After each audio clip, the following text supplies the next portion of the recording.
If we see a number like the square root of 40 or the square root of 99, something times itself doesn't equal 40.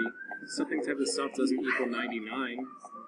I'm so confused. So the problem is, if we take the square root of 40, we get this irrational number, which is going to continue forever. And if we round it, then we lose value. So we have to simplify the radical.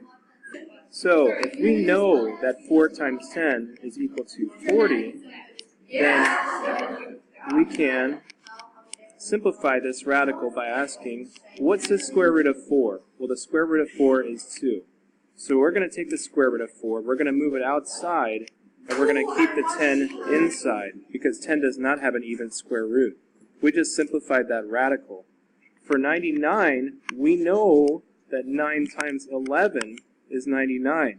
Now 9 has an even square root. The square root of 9 is 3, and the 11 we keep inside. We just simplified that radical.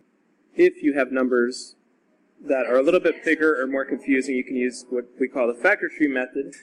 And for the factor tree method, we're just going to break it down to prime numbers.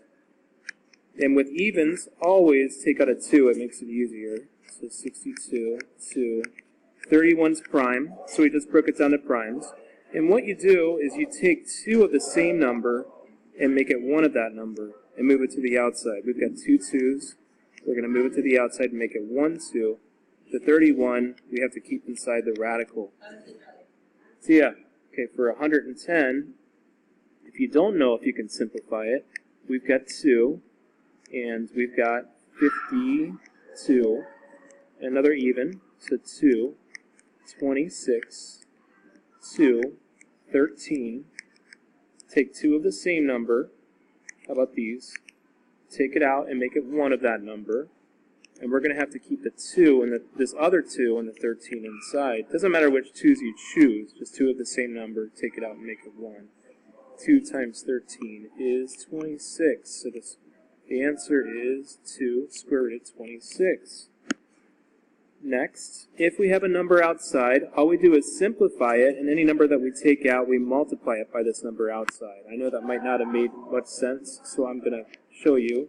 So hopefully that helps. 3 and 16 times 5 is 80. So the square root of 16 is 4. So I'm going to take the square root of 16 and move it outside. This 3 remains, and I'm going to leave the 5 inside. 4 times 3, I've got 12. Square root of 5, and I just simplified that radical. Last one, 5, and 45 is 9 times 5. The square root of 9 is 3. I'm keeping this 5 on the outside, and this 5 stays on the inside. The final answer, 15 square root of